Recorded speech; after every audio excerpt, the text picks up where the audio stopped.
afternoon, everyone. My name is Nick Kremydas. I'm the CEO of the South Carolina Realtors. I love to talk about real estate, politics, and of course, my beloved Gamecocks. And I know that might not be the most popular team to cheer for with all of our upstate realtors today. And so don't turn the cameras off or don't tune out. I like all of our South Carolina schools. I just happen to have a favorite. I really appreciate y'all tuning in today. We're going to talk about the Realtor Code of Ethics, Article 10, specifically the recent changes that were made to Article 10 by the National Association of Realtors. I've got two very special guests with me today to join in on this conversation and to give us their oversight and insights into this. Realtors Matt Difanis and Todd Beckstrom. Matt is the co-owner of Remax Realty Associates in Champaign, Illinois. Matt was the 2020 chair of the NAR Professional Standards Committee. Todd Beckstrom is a top producer with ERA Wilder Realty right here in South Carolina. He's based in Columbia and was recently inducted into the ERA Hall of Fame. Congratulations, Todd. He serves as a member of the SCR Board of Directors and also is a member of the NAR Board of Directors as well. And Todd also served on the NAR Professional Standards Committee under Matt's chairmanship last year.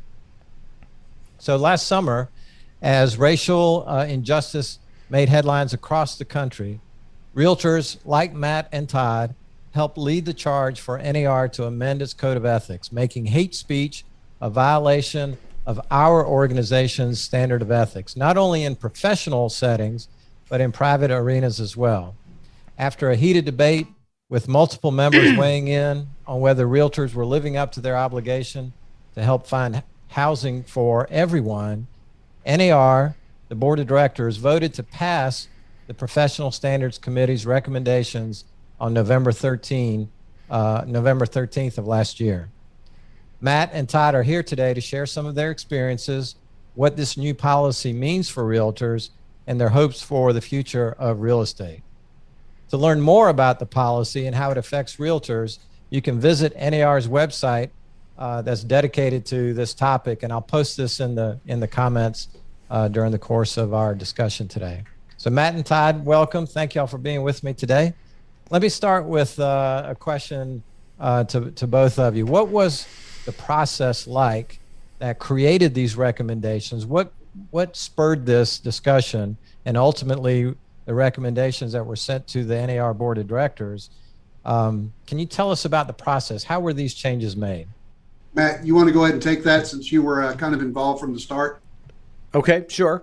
And I'll be interested in any of your perspectives. You know, he was on the big committee and I sat in a few other tables as well. So by all means, fill in as you see fit. But the quick overview is it was done slowly over many months, over the course of many, many meetings.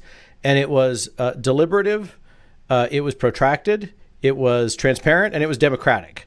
And what does that mean? So we had multiple state and local leaders reach out to Pro Standards, write letters to NAR asking, actually they reached out to NAR asking for better tools to address the eruption, the proliferation of discriminatory hate speech episodes. And I'll give you an example of one that was probably the most memorably over the top. Former realtor shaking an AR-15 into his video camera, talking in the immediate aftermath of the George Floyd killing, talking about how he had just dropped $2,000 on the firearm that he was shaking and he could not wait to use it on some N-words. I mean, that level of vitriol and abhorrent behavior on the part of realtors. And then a lot of others that were just really, really awful hate speech. So multiple state and local leaders wrote to NAR. Then President Vince Malta kicked it to Pro Standards. He didn't say fix it. He didn't say do something. He said look at it and see if this is something that you believe that your lane would be able to handle. Because those sorts of incidents, if they were outside the real estate transaction, the code couldn't touch them. And so if you had a local or a state exec who felt like we have to do something, they were forced to deal with it very imperfectly through membership duties.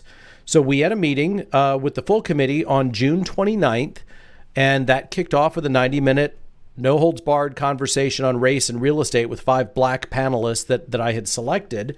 So that would have been the first that Todd would have seen of all of this. He would have seen the meeting packet that had a literal stack of bigoted hate speech. A stack of it was in our agenda, so we had some idea what it was we were trying to deal with. And at that first meeting, after that conversation, that's not a group, it's over 100 people with members from every state in the country. It's not a group that we quickly learned is well suited to wordsmithing by committee, but the sentiment by the end of the meeting was overwhelmingly, we believe we can do something about this, and we want to refer it to the more specialized Professional Standards Interpretations and Procedures Advisory Board. So big committee meeting June 29th, 5 meetings of the more specialized deep in the weeds wordsmithing group, 5 more meetings over 3 months. Then back to the full committee on October 5th.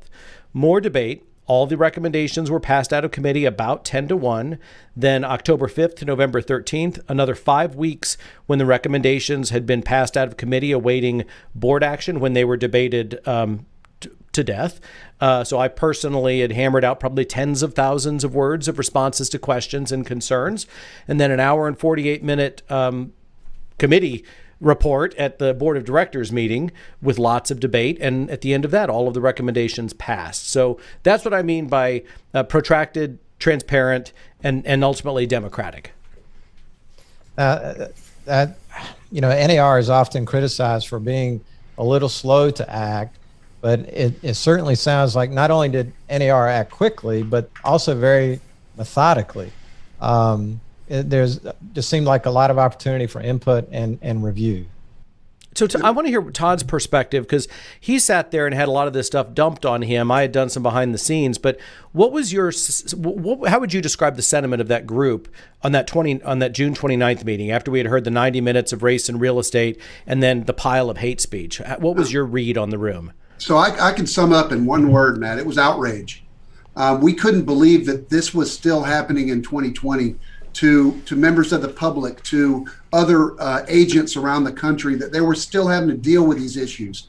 It was brought up, and I think it's probably appropriate to bring it up today. Every single one of you on this call is in multiple protected classes. Every one of you has a sex. Every one of you has a national origin. Every one of you has a color. So as we look at it, we're all parts of these things. And it went back to, we all talked about the golden rule, if you remember, in the preamble, and it comes back to us treating people that way. And, I was really outraged, Matt. I mean, as I looked at it again, I haven't seen this type of behavior, but to see it there in black and white on video, and then to have these black leaders talk about their experiences, not only with the public, but also with their colleagues that they work with, was beyond something that I could imagine would still be happening. And so, I would agree with you. It took longer than we wanted, but I mean, Matt didn't say it, but I think it was vetted by 3 separate councils. So we had the attorneys looking at everything we were doing. We wanted to make sure that whatever we recommended was the right thing, and that it was appropriate. And that we could hold people responsible for doing this, because not only would you see these terrible things they would say, but their next post would be, "Welcome to my open house," at 123 Main Street, with their realtor pin on. And folks, that's not how I want to be perceived in my market. And it was besmirching the name of all of you everywhere. Matt, you mentioned the panel on race that you held. And I watched it, and I know many others did too. Can you tell me a little bit about how were those people selected, and what was your kind of personal takeaway from that session? I picked them, and they're all friends, and the way those conversations sounded, reaching out to all 5 of those panelists individually, was, if you are willing, what I would like to invite you to do is come be part of a no holds barred conversation, no ground rules, no restrictions, no questions in advance. I get to ask you anything. And you're going to subject yourself to this primarily for the benefit of a really large group of 95% white people. And you're going to bare your souls in the hopes that we can jolt them into some enhanced understanding. And, because of some really transformative relationships I've made over years before any of this stuff came up, I had enough trust established that they all said yes. And part of the video, I mean, I nearly lost it during part of that conversation. Just like I'm watching you guys today in this Zoom mosaic, it was all cameras on. I watched people physically recoil on my committee in repulsion and disgust at what they were hearing.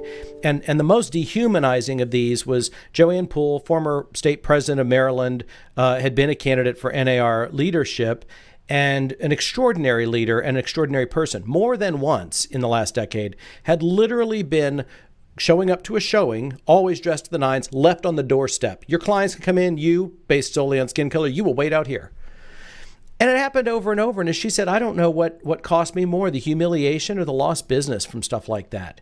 But I mean, and so not only were we, people that look like me, not only were we confronted with this firsthand, but I felt guilty.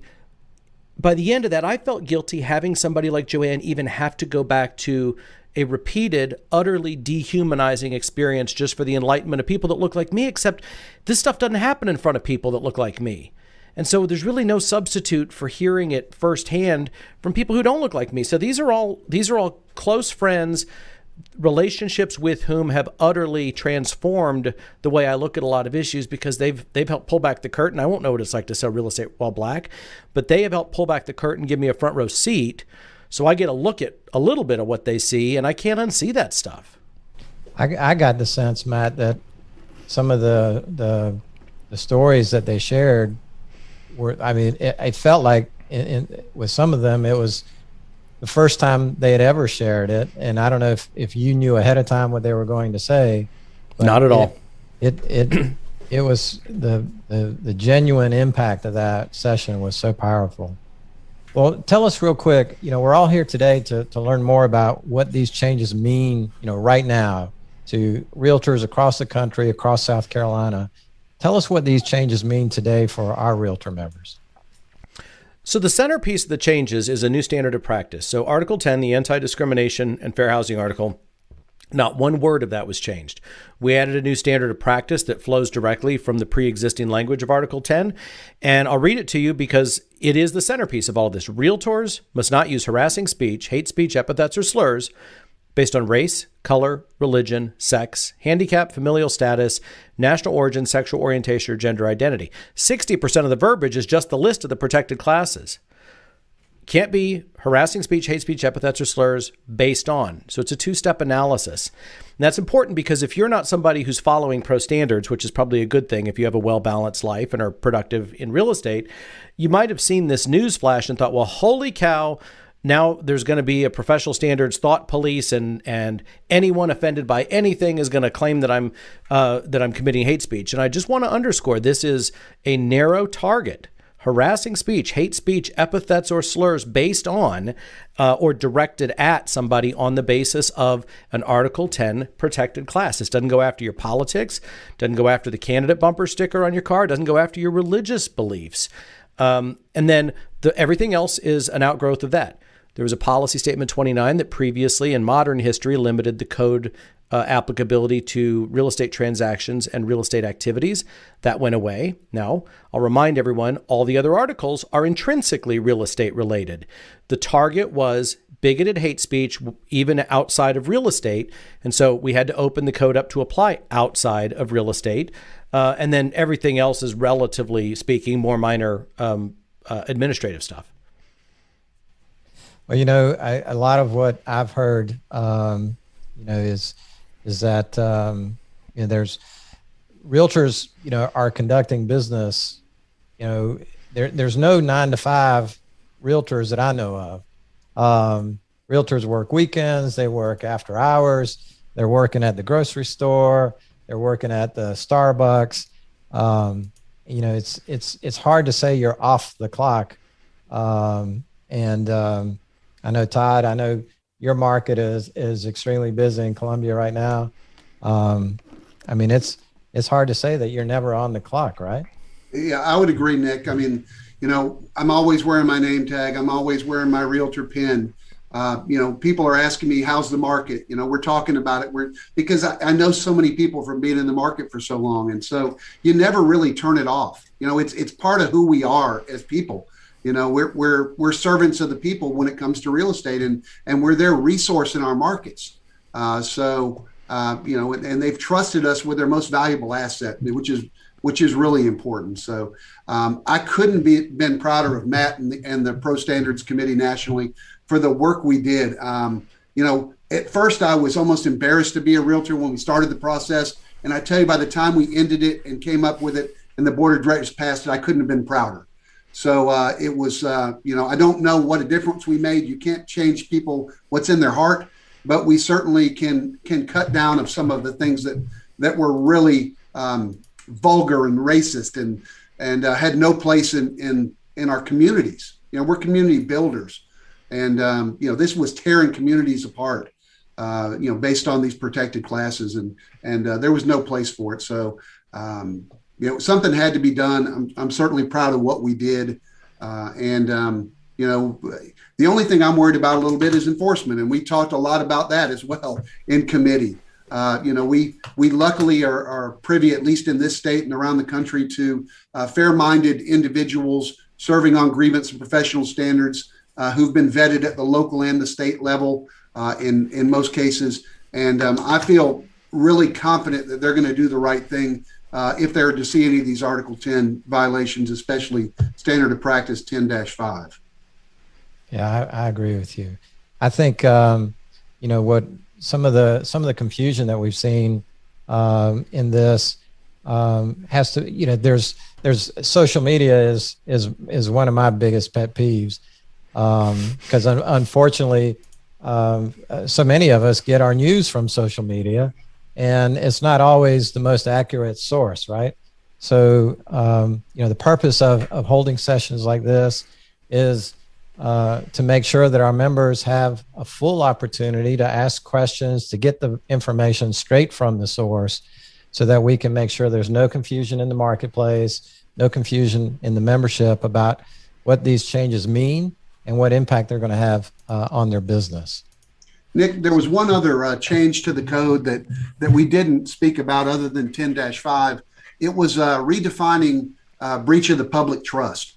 And it included anything deal with money and fraud. Now it also could potentially include violations of fair housing under Article 10, and an obligation of us to report it to the necessary authorities at the state, local, and federal levels if we do see that occur. So that was one additional change that was recommended and passed. And more specifically, violations of public trust used to include willful discrimination, but Article 10 has never included willful. So it was just incongruous. You could have a hearing panel that found a violation of Article 10, but then had to do a separate analysis of whether it was willful or not to determine whether they became mandated reporters. And the last qualifier for that is, when people talk about free speech, NAR is a private organization. We're not bound by the First Amendment. The government is. Your state licensing authority, your fair housing government agencies, they are. They can't generally come after you for private hate speech, no matter how abhorrent. So that mandated reporting requirement is only specific to real estate related acts. So if it's private hate speech, you can still be sanctioned under the code, but it wouldn't trigger the mandated reporting out. Good point. Well, let me thank you both, Matt and Todd. Thank you for having this candid conversation with us today. We appreciate your leadership and the service that you've provided and will provide ongoing to our great industry and association. Thank you both. My pleasure. My pleasure.